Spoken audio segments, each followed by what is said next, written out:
Hello and welcome to coverage of Grand Prix Detroit. I'm Marshall Sutcliffe in the booth with Kenji Egashira, and we're both excited and honored to bring you coverage of the finals.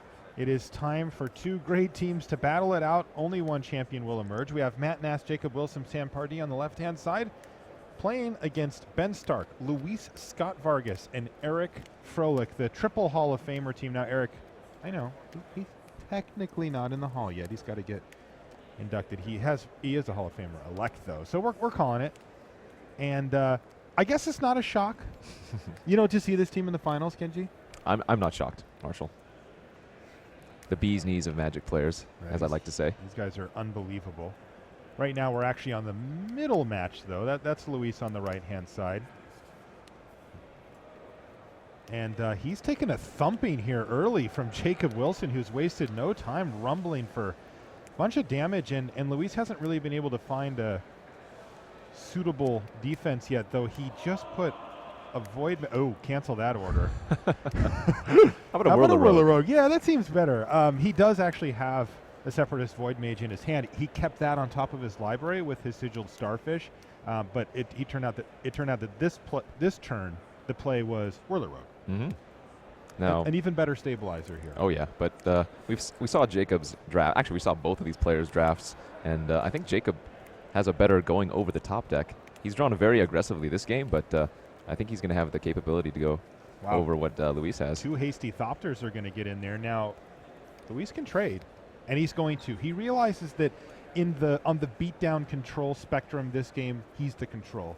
So he's going to trade off some creatures and try to leverage, A, the fact that he has 4 cards in his hand, and B, the Sigiled Starfish. I mean, that's just going to generate him an advantage the longer this game goes. Yeah, absolutely. And I think we see a Ring Warden now coming down for Luis, which is just going to beating. Ye old brick wall. A quick land play here from Jacob Wilson. 2 cards left in his hand. Yeah, he's got 3. 3, excuse me, and it's a Prickle Boar. I'm pretty sure that Prickle Boar is going to end up back in his hand at some point here. That card went to the bottom, by the way, with the Starfish. Luis declines to scry on his upkeep. I think he doesn't mind just keeping it back as a blocker. Jacob has 4 1-power creatures on the board, so. Yeah, not too bad. Is it Void Mage o'clock here? Ding! There he is. Get the Prickle Boar out of here. That means it's not even going to get an attack in this turn cycle. So once again, Jacob Wilson's going to have to recast it, and he does. He also had the option of using his Foundry of the Consuls that turn instead, but decided not to, given the 3/3 flyer on Luis's side. Yeah, and you know what? Luis has another Separatist Void Mage in his hand, really? So he's going to be able to out-tempo Jacob here, who's, if he's just relegated to playing the Prickle Boar every turn, he's going to keep taking the 3 damage from the Owl. Oh, God, I love it. Punishing people for playing 5-drops. It's definitely a thing in this format. So good. That was a Dwynen's Elite that Luis drew off the top of his deck. It doesn't do much here, right? Can't attack through the Engineers. Not really going to get in the way of a Prickle Boar anyway, so meh. Well, I mean, it's a fine card. It's whatever. Shrug. You can really play if you have it. No, I mean here, though. Oh, sure. Yeah, I think you just Separatist Void Mage again. I mean, obviously, it's a good card, but yeah, I like Separatist Void Mage in here, too. Ring Ward now is going to rumble. So it's already taken 6 of Wilson's life here. And there's Separatist Void Mage number 2. Bouncing your 5-drop 2 turns in a row is so difficult to recover from, but it looks like Wilson, if he can find an answer for the Owl, might actually be able to do it. Yeah, I mean, the Thopters are just holding off both the 2/2s. I guess all 3 of the 2/2s on Luis's side. It's just the Thopter Engineers? Sorry, yes. The Thopter Engineers are holding off all the 2/2s, but the Sigiled Starfish is just doing so much work. Yeah, it's just in Luis's best interest, again, to make this game go long, and he's been able to do that. It's that simple. The good part on his side of the deal here, too, is that he's been able to do it and develop his board. It's not like he's just sitting back. He's the one who's beating down. In fact, he's even ahead in the damage race now. Just imagine if he didn't have this Owl prior to the Prickle Boar, right? Yeah. Yeah. That's where all of his damages come from. Literal, yeah. He's done 9 damage with this Owl, so interesting stuff here. And, Luis is just going to kind of flood the board out here with another couple of creatures. See if Jacob Wilson can do anything about that. Remember, during the draft, he did pick up a Dwynen. That can kind of block a Ring Warden Owl, although it's a little bit scary since the Ring Warden Owl does have prowess. Can't cast it yet. No double green. Very true. Foundry of the console's looking a little annoying. Oh, I see some results coming in. Holy smokes. Wow. Yeah, this game's going along pretty quickly, but Eric Froelich has already picked up game 1 against Sam Pardee, and on the other side of the table, Matt Nass has won his game 1 against Ben Stark. So numbers flying around our graphic here. Scab Clan Berserker, and he is going to use the combo here. Subterranean Scout targeting the Berserker, which is going to get it in for damage. Luis, though, he wants his Prickle Boar off the table, and he's lining up a Mighty block. The only card he needs to worry about is Might of the Masses here, Kenji. Yeah, and I think we know that during the drafting portion, Wilson did not actually pick up one of those, but... Okay. Yeah, this is gonna be Wilson doesn't have a Chandra's Ignition either. No, I certainly wish he did. That card is very nice. Yeah, he wishes he did too. Yeah, the Scab Clan is going to become a 3/3 first striker, which is, not irrelevant, especially if Luis is willing to throw 2 creatures away for this Prickle Boar. Why is he going to have first strike? Oh, I'm sorry. Not That's the okay. Scab. I didn't know which one you meant. You meant the Berserker. So it will become Renown. Yes. And it is going to be perhaps annoying for Luis to work around, but he's at 15 life, so the Renown triggered ability isn't going to really wreck him here, I don't think. The real key, Kenji, that I'm seeing here, Ring Ward now. I mean, we've already talked about it. Keep pecking away in the air, right? It's dealt all 9 damage so far. He might deal another 3, maybe 4 this turn. Doesn't look like he has a spell, though. Oh, there's a negate in hand now for Luis. You got to feel like that's going to seal the deal here, right? He can protect his owl, or, let's say that that Wilson did have a big bomb like Chandra's Ignition that, maybe Luis didn't know about yet or whatever. He would be able to protect from that, too. All right, here's a Llanowar Empath now for Wilson. You're a big fan of that card. I like it. Yeah, I think it's really solid at the 4-drop slot in the green deck. It's growing on me. Is it? Yeah, it's growing on me. Okay. It's done a lot of work this past Yeah, weekend. look, I'm not first picking the thing. Sure. But I'm 5th picking it. All right. So Wilson revealed a mountain there. He kept it on top. What? Yeah. Why does he want more lands, Kenji?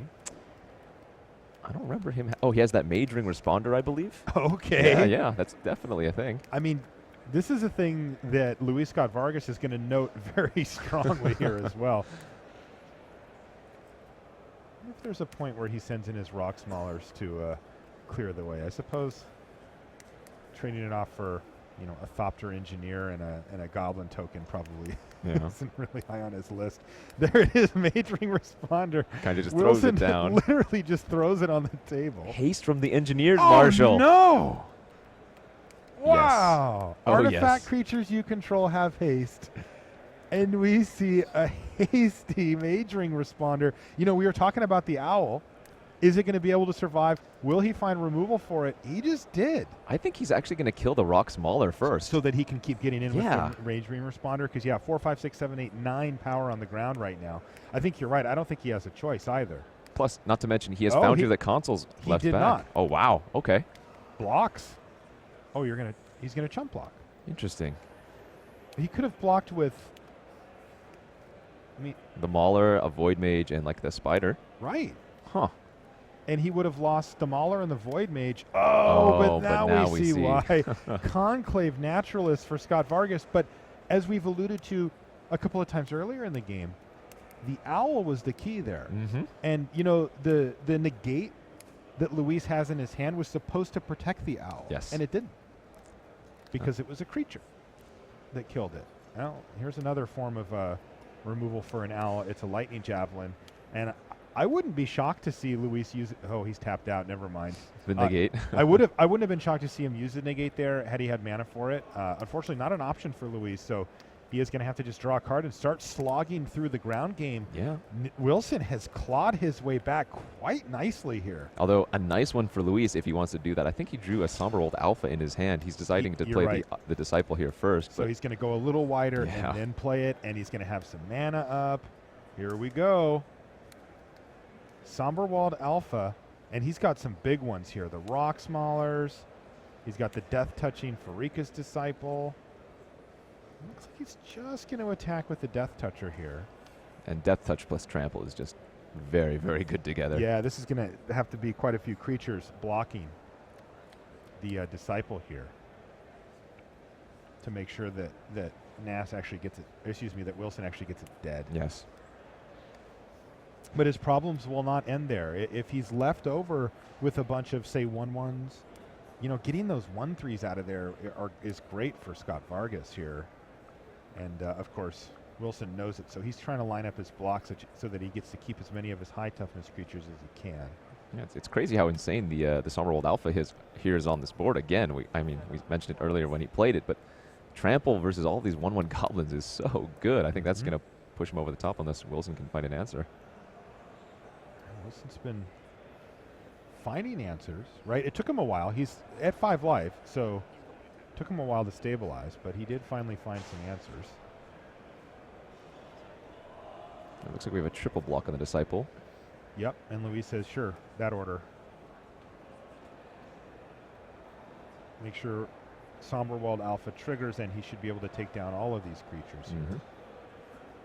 No reason to give it trample. Just going to hold up that negate that he has. Yeah. Is the other one the Subterranean Scout? It looks like it, yes. Yeah, so that makes 4 power total, just enough to kill the now 3/4 Pharika's Disciple. So a clean trade there. And I think Luis is okay with that. He'd like to clear out some of the board to clear the way for his Naturalists and his Rock Maulers, especially now that they're going to start getting pumped. Yeah, Luis's creatures just outclass all of Wilson's currently. But Exactly. yeah, Foundry we're probably going to see pop off at the end of the turn here. Indeed. There it goes. Luis, ever the gentleman, grabs the Thopters for Jacob. Now, these Thopters have haste. Just saying. There's also a spider on the other side of the board. It probably doesn't matter, but they do. One of the cards in Jacob's hand is a forest. Wasn't quite sure what he drew for this turn. Now, Jacob doesn't have like Jiraga Invocation or anything, does he? I believe not. I think he passed it during the draft, actually. Yeah, Okay. no invocation here. Yeah. Luis is going to find a target for this negate at some point. That would be a fine one had Wilson had it, but I think he does. Yeah, I think Majoring Responder was the big finisher for Wilson. He just has a lot of smaller creatures left in his deck. Got a hasted Majoring. I haven't seen that yet. That's nasty. That's pretty nasty. Ooh, but he drew one of his best All right, cards. so it was Ravaging Blaze, and Luis is going to snap it off with a negate. He will take 2. No, I don't think he caught it. I think Wilson may have forgotten his trigger there on his Scab Clan Berserker. It doesn't, at this point in the game, it doesn't look like it's going to matter a lot. Like, Wilson's going to have to come up with something huge to sort of restabilize and start swinging the momentum back. But, those little 2 points of damage here and there do add up. Oh, they definitely add up. If he's able to. Mm-hmm. Now everything's on Luis Scott Vargas. He has the bigger creatures. He's drawn and untapped first. Let's see if he can Yeah, the Somberwald Alpha is at the ready. find a good attack or not.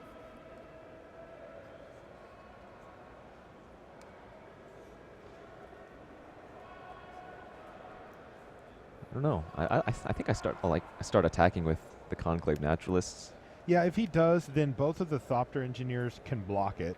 And then, Wilson would have to throw another couple of tokens in like the Empath or another token in the Empath, something along those lines. So you would end up killing probably 2 tokens in an Empath out of the deal, which seems pretty good. Yeah, 1 creature for 3 on this board. Yeah. I don't mind making those trades. Yeah, I think you're right. I like clearing the way out here and trying to clear the path maybe for the Rock Maulers down the line.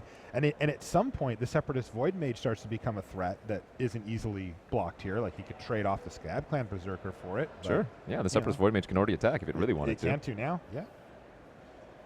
Also, important to note here. Oh, all right, here we go. Luis has had enough fooling around. He's going to attack with the Void Mage, the Maulers, and the Conclave Naturalist. So all of them hit the red zone. Remember, Jacob Wilson's top decking here, so Luis feels pretty safe. The negate is out of his hand, so, there's a few things that could go wrong, but he feels like since Wilson's drawing off the top of his deck, he's going to get a little bold here and start rumbling. Yeah, especially since he's currently tapped out. All right, lots of blocks going on here. Wow. I don't think I've ever seen double, quadruple block before. That is a lot of blocks. So this makes the Maulers a 5/5 thanks to the Somberwald Alpha. But 2, 3, 4, 5 damage is going to hit it, and it won't even hit Jacob at all. For any trample damage, no. Right. And then 5 power, of course, on the Naturalist as well, and toughness. Looks like he's still kind of feeling out the blocks here. Maybe he wants to make a change. 3, 4, 5. Still feeling it out. Do a little of this. Looking at Luis's deck, he does have a Titanic Growth as a combat trick he could potentially have drawn. Now, why did he leave a Goblin back and block with the Thopters? Less susceptible to artifact removal, I suppose. Is that what you think? Yeah. Still, it's so much more valuable to I have mean, a it is. flyer. It is. To be fair, it is not super likely to matter here, but as Luis is kind of running away with this one. Target's been chosen. Creatures are trading away. When the dust settles, we got 3 creatures on each side. Yeah. And like you said a minute ago, Luis is outclassed Jacob Wilson's at the moment. And also, he got in for 2 damage. Wow, he's got 3 of those? Yeah, yeah. Jeez. Ooh, end of turn Bounding Krasis. Krasis is going to tap down the newest Thopter Engineer. Is this enable good attacks here for Luis? He's got the Krasis at the ready now as well. It looks like the Void Mage still has a clean attack. Luis has 9 power on the board. And he's attacking with everything. He also made sure to play that Forest pre-combat so that he can activate the Somberwald Alpha to give up to 3 creatures trample here. That way chump blocks aren't a thing. Yeah, and that Somberwald Alpha just proving how good it is here. If you look at the top of the scoreboard, Sam Party actually evened up the match versus Eric Froelich. That's the bottom of the scoreboard. Top of the screen, bottom of the scoreboard. Confirmo. Players looking at each other's graveyards before they scoop it up. Yeah, and Luis Scott Vargas wins his first game. So why don't we jump up to Matt Nass versus Ben Stark. It looks like Ben is deep in the tank or waiting for his opponent to do something, one or the other. That's a lot of creatures on Matt Nass's side. Wow. This looks scary if you're Ben Stark, although let's look at the life totals here. Okay, that's good for 20 Matt. to 13, so Matt looks like he's on the verge of maybe winning his match against Ben Stark here. And it looks like, so Sam Party, Eric Froelich are going to 3. They're shuffling right now. Luis Scott Vargas just took game 1 against Wilson. They're going to game 2. They're going to be shuffling. Look at the life totals now. Okay. This tells a different story. This is a much more interesting game all of a sudden. These creatures are attacking. Is that how you see it? Yes. Oh, man. And Shadows of the Past, is it turned on? Does he have enough creatures in his graveyard let's currently? see. He's Just got an 3? elemental, a bully, an imp, and that's it. So just 3. Okay. Yeah. Oof. But this is a lethal attack by Ben Stark. It is. One of these must be blocked. Now we see Matt Nass has a Crowan Jailer, a Bonded Construct. What is that? I can't tell what that other creature is. And then a Shambling Oh, that's Ghoul. a Vryn Wing. Oh, that's the Vryn. Mare. Okay. Yeah, we saw that during the draft. Yep. And yeah, Shambling Ghoul too. Yep. Okay, so Stark says, okay. So I wonder, does Matt not give Death Touch to the Imp so that that is entirely possible. Ben doesn't gain 3 life? He doesn't gain 3 life, and he doesn't turn on Shadows of the Past if he does. If he does give a Death Touch, Matt actually drops to 4 because he has to use his Caves of Koilos. Yes. He bumps Ben Stark's life total up to 7 and turns on Shadows. So, yeah, I don't think we're going to give Death Touch this time. Ben going to get to double scry here at the very least. Yes, but he's at 4 life. There are a few cards that are in his deck that can pull him out of this, Marshall. Name one. Languish. Oh, he's got a Languish? He's got a Languish. Do you think that's the card in his hand? I certainly hope it is. For his sake? Well, for all of our sakes, we're going to keep watching this sweet game, although I guess it's going to go pretty quickly if he has a Shadows active. Yeah, it is true. But much more quickly if that's not Languish in his hand, because Nass is ready to rumble here and kill Ben Stark. Yeah. But Ben is deep in the tank. He's got something going on here. 2, 4, 6, 7. So 7 power on the board for Matt Nass, one of them being a tapper. 2 cards in hand for Stark? It looked like he picked up 2. It did. This is a huge turn for him. I mean, if this doesn't go perfectly, he's dead. A land is not what you would expect to see at the beginning, and he's just going to pass the turn back. So he can go up to... oh, sorry, he can't still use the Shadows. Right? I only see Mage Ring, Bully, Imp, and Seismic Elemental in the yard. And 4 life. He is facing lethal damage here. Swamp off the top for Nass. I'm assuming he just goes for it here, right? I guess so, but if Ben has an Unholy Hunger, that would take out 2 power. Would it gain him? No, it would not gain him. It would not gain him 2 life. So what's going to happen here? Matt Nass can attack just for lethal and leave back some blockers, like he can tap with Bonded Construct and say Shambling Ghoul. Sure. But if he doesn't attack with everything, then he's going to attack with everything. Oh, or is he? If he doesn't attack with everything and Ben does have Unholy Hunger, he can Unholy Hunger his own automaton to stay alive. Yes, he could.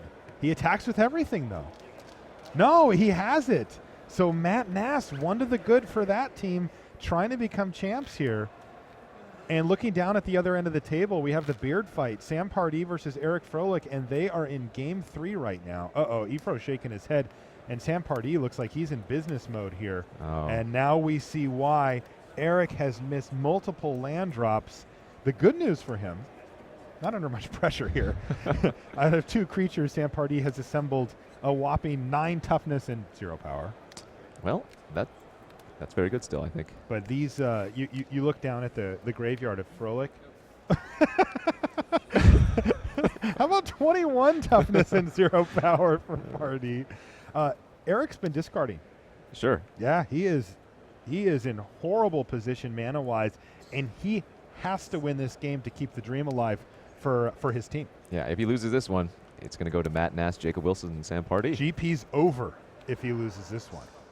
Discarding a Mox Rollers. Oh, Rock Smallers, rather. Now we got some attackers. I like it. I like your new card. The Mox Rollers. All right, Eric does hit a 3rd land, finally. All right, can he get things moving forward in a positive direction? He's going to start things off with an Orchard Spirit, which is fine here. Yeah, it can attack a past. 3 Guardians of Meletus. It can attack, it can also block. I mean, he's fine. Sam has that Starfish, though, and that's doing just so much work, especially because he's living off the top effectively. And we saw this with Louis Scott Vargas able to leverage his Sigiled Starfish. And it looks like Watercourser's going to crunch for 4 damage here as the Timberpack Wolf trades off for the Bonded Construct. Oh, that looked like a Kithian Irregulars for Eric Froelich off the top. And which is, it's so exactly what you do and don't want to see. yeah. All right, Orchard Spirit followed up by, is that resolving? Yes, Citadel Castellan, upkeep, Scry, put it back on top. That's more bad news for Eric Froelich. And you can see why. It was Claustrophobia sitting on top of his library. Teaming up the pressure, attacking with the Courser. And playing a post-combat Griffin. Yeah, this is looking terrible for Froelich here. He finds a land. It wasn't a Plains, but at least it's a 4th land here to try to get something going. You know, maybe he suppression bonds on the Charging Griffin. On the Griffin, thank you, and gets that threat off the table. Because if you look at the board here, I mean, Nass is actually flooded a little because he's Guardians of Meletus flooded somehow. He also has 8 lands, and even with the Starfish. Yeah. It's tough because there's just too many things that Eric really needs to do here. He needs to kill the Starfish. He also needs to kill the Griffin. He's going to play another Citadel Castellan. That can't be a good sign if that's his best play. Yeah.